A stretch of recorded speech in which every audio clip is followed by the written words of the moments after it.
everybody, it's all about the spice. I'm Sean. And I'm Hina. And today we're making Indian chicken curry. Actually, I'm not making it. Hina's gonna make it. I'm watching and talking. So tell us a little bit about your chicken curry, Hina. This is one of my most favorite chicken curry recipes. And one of my most favorite. Growing up, my mom used to make chicken curry for us all the time, especially over weekends. And so anytime I feel homesick and I miss my mom and the family, this is what I make. So this is our first episode. And so today we're gonna start with one of my best recipes because I've got a lot of compliments on this chicken curry, but then also something which is delicious. Very easy to make. It's easy to make, it's delicious, and I can't wait to get started. Yeah, let's get started. So we're going to do some prep work here. Yes. Right? So what we've already done is I bought some chicken from the store, and it's really anytime I make chicken curry, I prefer bone-in meat. So I use chicken thighs and then drumsticks as well. So all dark just meat. Just a combination. On that, yeah, but you know, if you want to use white meat, that's fine as well.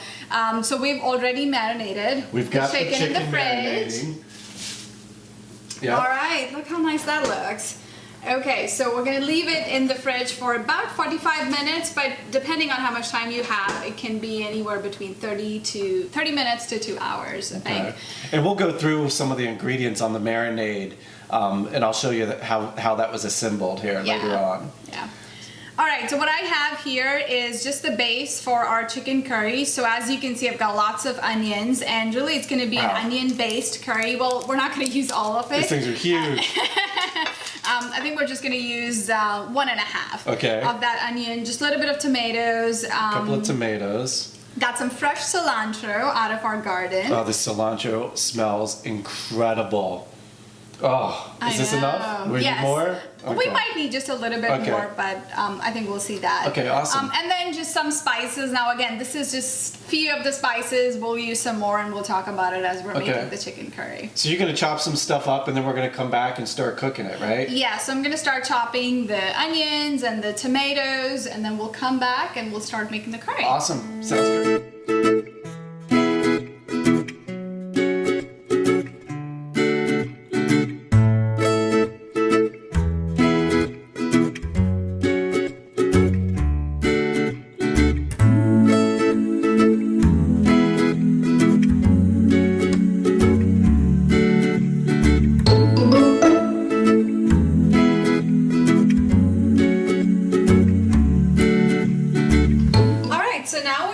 Making our curry. So the first step is we've got a large pot here, and I've put oil, canola oil. Some canola oil in there, a couple of tablespoons or so? Yeah. Okay. And then I've put some cumin seeds in there. We'll let the oil get a little hot, and you'll know when the cumin seeds start to sizzle a little bit. And then we're gonna put our onions. So I have chopped the onions, not very thin, but in big pieces, because all we're doing here is we're just going to fry the onion pieces and the tomato. All right, so the oil is getting nice and hot. So what I'm gonna do is I'm gonna start dropping my onion pieces in there. Just be careful if the oil is really hot. Alright, so in goes all the onions. I'm going to first throw the onions in there, and then slowly we'll do the tomatoes, so I'll leave the rest here. Once this is done, which is you're looking for onions to turn light pinkish, a little bit translucent maybe, then we're going to throw it in the mixer grinder, and we'll just run it and turn it into a nice paste. Oh, okay. Well, it's already starting to smell good, so it's just going to get better from here, I have a feeling. I know it. Now, what people also do is they'll just chop the raw onions and tomatoes, and they'll throw it right in the mixer and grinder instead of cooking it first. You can do that as well, but I personally think, and this is kind of where my mom's always been cooking this way, is if you cook the onions and the tomatoes first and then grind them, the whole process of making the curry or the paste is a little bit faster, and I think you get a much richer flavor in the curry. Good tip. So that's a good tip there. All right, so now you can see the onions are starting to turn a little bit lighter pink. So I'm going to throw my tomatoes in there. you want to wait to add the tomatoes, because if you add the tomatoes in the beginning, tomatoes lend a lot of juice, and so your onions might not cook that well. Okay, so always add the onions first and then tomatoes. So we're going to put our onion and tomato and spice mixture into a blender. Yeah, so while we were cooking our onions and tomatoes, I put a couple spices in there already. So I put salt in there, and then I have Everest meat masala that I'm using here, but you could use any type of chicken curry masala. I think what it does is it just packs all the different spices that you want to put in your curry, so it's one shot. All right, so I think we're ready to just run this in the grinder, and we want it to be a smooth paste, so really smooth consistency.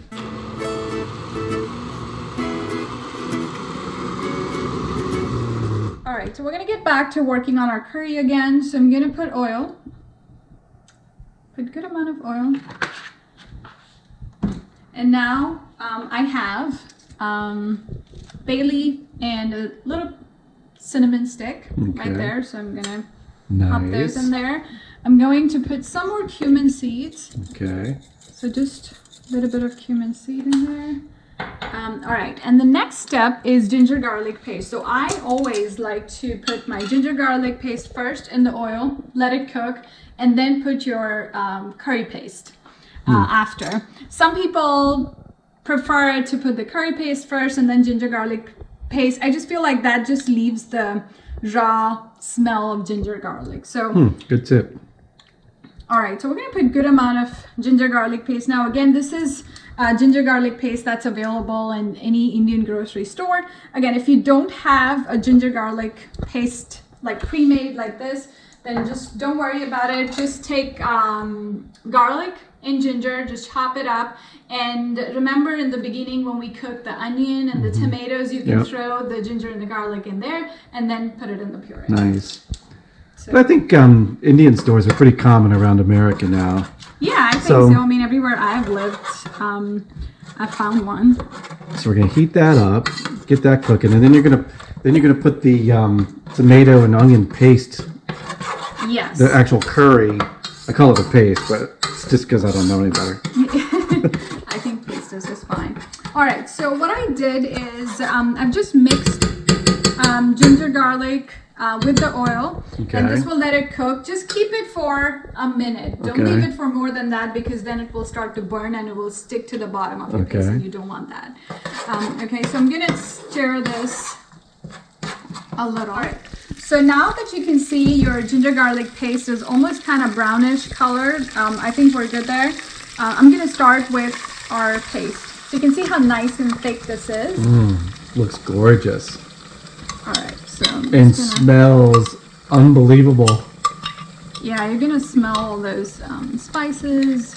Because it's all about the spice. All right, so now that I've added the curry paste along with ginger garlic paste and some bay leaves and cinnamon in here, you can see that the color of the curry already looks like it's pretty much done, and it's all because we cooked the onions and the tomatoes before we did the puree. Okay, so what we're gonna do is we're just gonna turn the heat to low, and we'll let it simmer for a good 30 to 45 minutes. The trick to a good curry is you let the paste cook, and so patience is key here. Every 10-15 minutes I'll come in and stir just a little bit, and if you want to add some more oil, you can do that. Taste the salt and adjust that. If you want to add some more salt, you can do that as well. Okay. All right, so we marinated the chicken. So this is really Thai and some drumsticks in there. And we've used whole milk yogurt and lots of turmeric, red chili powder, Kashmiri red chili powder, because it adds a nice color and it's not that spicy, and then some cumin into it. We marinated it in the fridge for about, I think, 45 minutes, but depending on how much time you have, you can go anywhere from 30 minutes to 2 hours. And now you can see our paste, the curry paste is really nicely done. And what I want to show here is initially when you put the curry paste right out of the blender and you let it cook on simmer for a little bit, you'll see that you get a lot of bubbles and splatter out of the paste. So what you're looking for really is this thick consistency, and when you take the lid out, you don't want any splatter coming out of the dish. So really no bubbles, little bubbles here and there, but I think to the most part this is done. And now we're ready to add our chicken.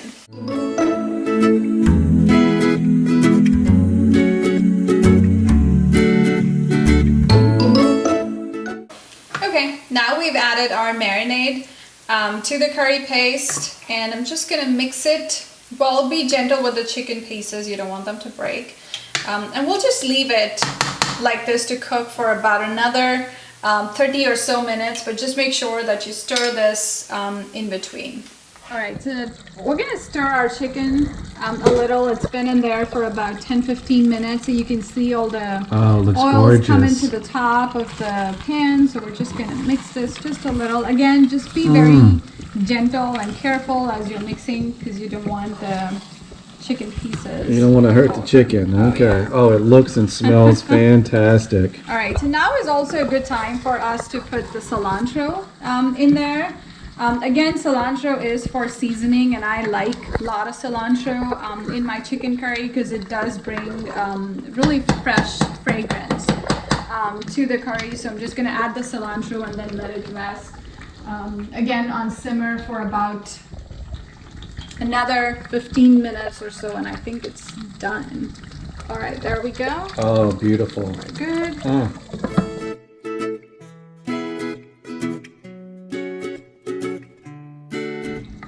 All right, so our chicken curry is ready, and it looks delicious, as I knew it would. Some out in a bowl here, so we can try it out.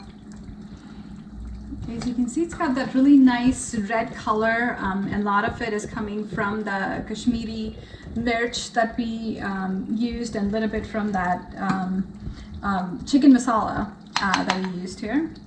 Okay. What's the merch? For us Americans, what's the merch?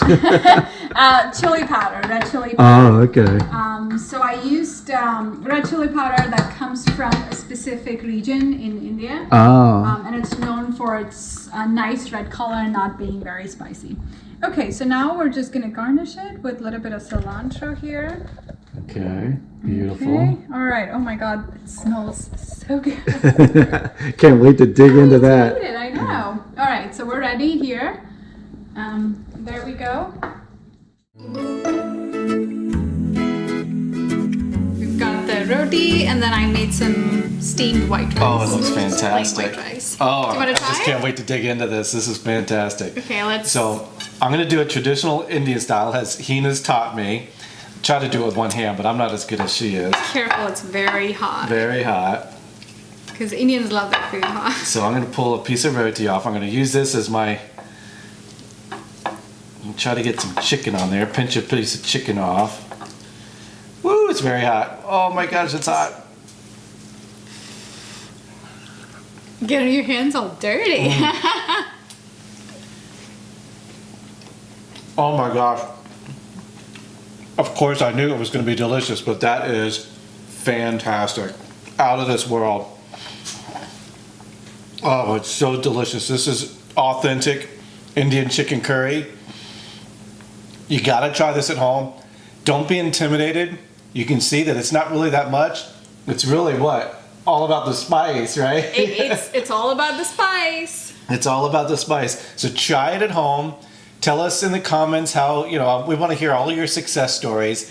And if you have any questions, leave them in the comments and we'll get to you.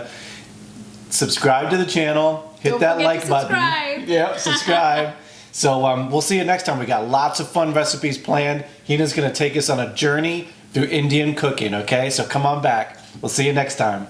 All right.